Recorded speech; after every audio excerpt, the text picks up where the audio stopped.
당신의 진짜 모습은 지금 그 자리에 멈춰 있는 것이 아닙니다. 당신은 이렇게 평범하게 살다 갈 운명으로 태어나지 않았습니다.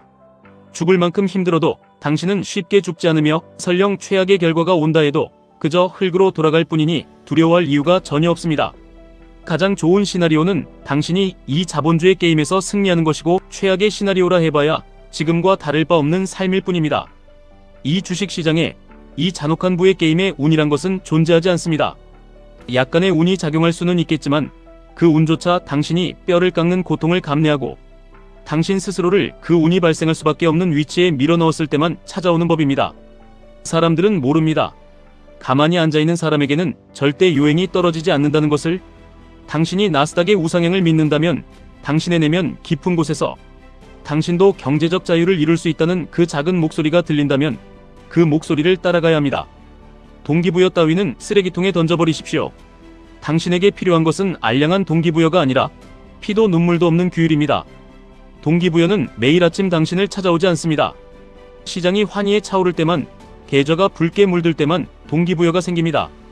나스닥이 폭락하고 계좌가 반토막이 나는 날에는 그 어떤 동기부여도 당신을 구원하지 못합니다. 그래서 우리는 규율을 선택해야 합니다. QQQ를 모아가는 것은 기본기입니다. 그것은 매일 아침 일어나기 싫은 몸을 이끌고 작업장에 나가는 것과 같습니다. 하지만 당신이 평범함을 넘어 더 높은 곳을 갈망한다면 당신은 QLD 그리고 나아가 TQQQ라는 거대한 짐을 짊어져야 합니다. QLD와 TQQQ는 단순한 주식 티커가 아닙니다. 그것은 당신이 얼마나 극한의 고통을 견딜 수 있는지 시험하는 잣대입니다. 레버리지를 견딘다는 것은 인간의 본성을 거스르는 일입니다. 당신의 뇌는 끊임없이 당신을 속일 것입니다. 오늘은 시장이 안 좋으니 매수를 쉬어가자고, 오늘은 피곤하니 분석을 멈추자고, 지금 폭락장이니 일단 TQQQ를 손절하고 도망치자고 속삭일 것입니다. 지금 시대에 위대해지는 것은 너무나도 쉽습니다. 왜냐하면 대부분의 사람들은 나약하기 때문입니다. 대부분의 사람들은 QQQ의 변동성조차 견디지 못하고 도망칩니다. 하물며 2배의 고통을 주는 QLD, 3배의 피눈물을 요구하는 TQQQ의 길은 쳐다보지도 않습니다. 그 길은 끔찍하고 비참하고 뼈저리게 외롭기 때문입니다. 포기하는 것은 세상에서 가장 쉬운 일입니다. 나는 레버리지는 안 할래. 나는 그냥 적당히 살래. 나는 이 무서운 하락장을 못 버티겠어. 이렇게 말하고 돌아서는 것은 누구나 할 수 있습니다. 정말 미치도록 어려운 것은 이것입니다. 어제 내가 가진 모든 돈을 다 쏟아부어 TQQQ를 샀는데 오늘 또 시장이 폭락해서 내 자산이 증발하는 것을 두 눈으로 보면서도 내일 다시 이를 악물고 노동소득을 갈아 넣어 그 자리를 채워 넣는 것입니다.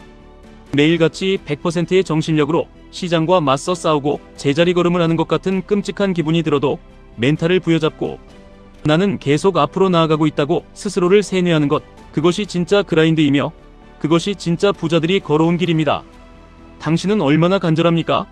숨을 쉬고 싶은 만큼, 당장 잠에 들고 싶은 만큼 그 성공이 간절하지 않다면 당신은 결코 TQQQ의 변동성을 통제할 수 없습니다. 많은 사람들이 묻습니다. 어떻게 하락장에서 멘탈을 잡느냐고, 어떻게 QLD와 TQQQ를 끝까지 들고 갈 수 있냐고 말입니다. 방법은 알고 있으면서도 그들은 그 고통을 감내하기 싫은 것입니다.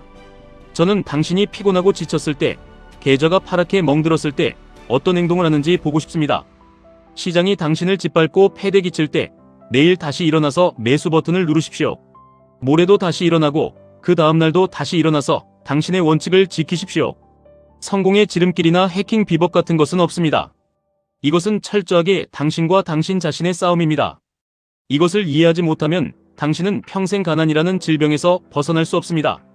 눈을 뜨자마자 시장을 읽고 전략을 세우고 행동에 나서야 합니다. 아무도 이런 짓을 하고 싶어 하지 않습니다. 그것을 비난할 생각은 없습니다.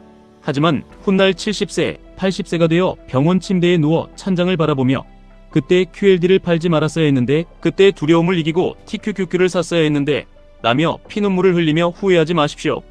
당신은 아무것도 하지 않았고 그 알량한 두려움 때문에 모든 기회를 발로 차버린 것입니다. 안전하고 편안한 삶을 살았을지 모르지만 당신의 속은 평생 채워지지 않는 공허함으로 가득 찰 것입니다. 당신이 원하는 그 위대한 삶은 몇 번의 끔찍하고 고통스러운 하락장을 견뎌낸 그 반대편에 있습니다.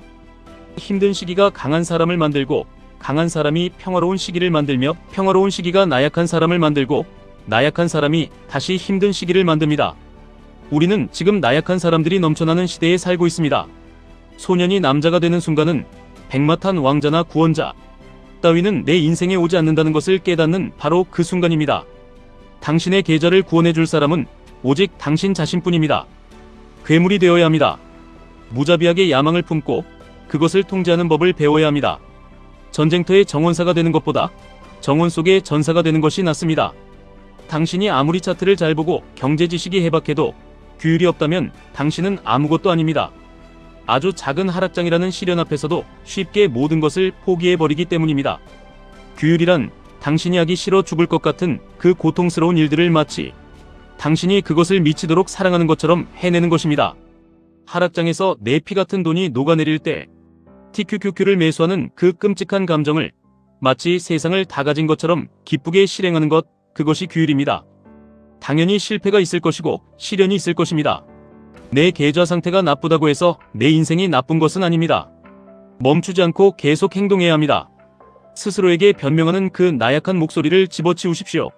SNS의 소음을 끄고 쓸데없는 뉴스에 흔들리지 말고 오직 당신의 멘탈과 원칙에만 집중하십시오. 인생에서 가장 힘들고 비참한 그 하락장의 순간들을 견뎌내며 훗날 이 모든 고통이 내가 성공한 뒤 사람들에게 들려줄 가장 위대한 스토리가 될 것이라고 믿으십시오. 고난이 클수록, 변동성이라는 용이 거대할수록 그 스토리는 더욱 서사적이 될 것이고 당신은 더 위대한 영웅이 될 것입니다. 가장 두려워해야 할 것은 계좌의 손실이 아니라 당신이 가진 진정한 잠재력에 영원히 도달하지 못하는 것입니다.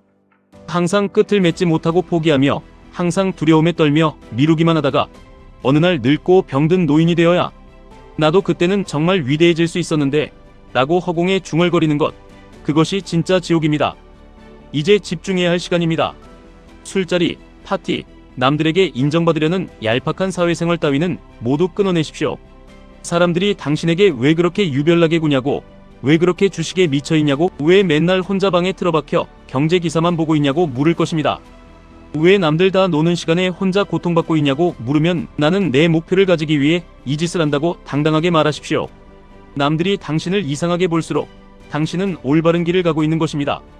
당신이 당신의 아이디어와 철학, 그리고 QQQ와 QLD와 TQQQ라는 그릇을 깎고 다듬는 그 고독한 시간들이 쌓이고 쌓여 마침내 때가 되었을 때 당신을 저 높이 날아오르게 할 것입니다. 사람들은 이미 성공한 사람만 응원합니다. 당신이 나와 다를 바 없는 평범한 사람일 때, 하지만 성공을 향해 미친 듯이 발버둥치며 외로운 길을 걷고 있을 때, 그때 사람들은 당신을 비웃거나 외면합니다. 정작 응원이 가장 필요한 그 비참한 시기에는 아무도 당신을 지지하지 않습니다. 그렇기 때문에 당신은 세상 그 누구보다 먼저 당신 스스로를 광적으로 응원하는 사람이 되어야 합니다. 텅 빈 강당에서 아무도 없는 그 어두운 곳에서 오직 당신 자신만을 위해 치는 그 느리고 묵직한 박수 소리, 그 소리를 기억하십시오. 남들과 다른 길을 걷는다는 것은 필연적으로 외로운 것입니다. 모두가 당신을 응원하고 모두가 당신과 같은 주식을 사고 있다면 당신은 그저 평범한 군중 속에 섞여 있는 것이고 거기는 당신이 있을 곳이 아닙니다. 세상은 불공평합니다. 아주 지독하게 불공평합니다.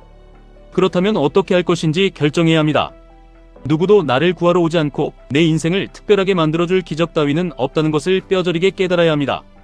강인한 멘탈만이 이 잔인한 자본주의에서 우리를 생존하게 합니다. 우리 모두는 불리한 위치에서 시작한 언더독입니다.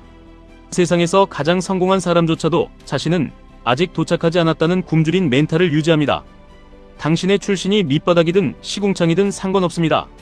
그 시궁창에서 기어나와 시장이라는 잔혹한 도로 위에 섰을 때 주변을 둘러보며 그 무엇도 나를 다치게 할 수 없다고 외치십시오.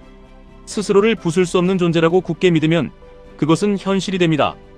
추악하고 비참한 상황을 기꺼이 껴안는 사람이 되어야 합니다. 뼈를 깎는 노력과 고통을 즐기십시오.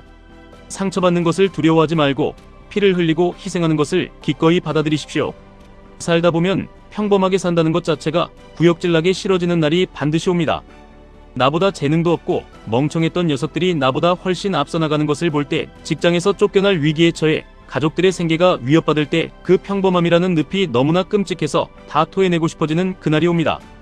적당히 타협하고 사는 것이 너무 고통스러워 단 하루도 견딜 수 없을 때 당신은 비로소 자리에서 박차고 일어나 무언가를 만들어냅니다. 그 위대한 잠재력은 항상 당신 안에 있었지만 그 포장지를 뜯는 고통과 책임감이 두려워 평생 외면해왔을 뿐입니다. 권력과 힘은 항상 비난하는 손가락의 방향을 따라갑니다. 당신이 정부를 탓하면 정부가 당신 인생에 권력을 주게 됩니다. 당신이 부모를 탓하고 환경을 탓하면 그것들이 당신의 주인이 됩니다. 내 계좌가 박살난 것이 파월 탓이고 경제 위기 탓이라고 손가락질하는 순간 당신은 패배자입니다. 모든 것이 내 탓이라고, 내가 멍청했고 내가 원칙을 지키지 못한 내 책임이라고 인정하는 순간 당신은 비로소 당신 인생의 모든 통제권과 힘을 되찾게 됩니다. 나에게 잘못이 없다는 변명은 아무 의미가 없습니다. 태어날 때부터 다리가 하나 없어서 마라톤을 뛸 수 없다고 불평만 하며 죽어갈 것인지, 아니면 기어코 쇳덩어리 의족을 차고 피를 흘리며 그 길을 달릴 것인지 선택은 당신의 몫입니다. 지금까지 1분 투자 하이젠버그였습니다.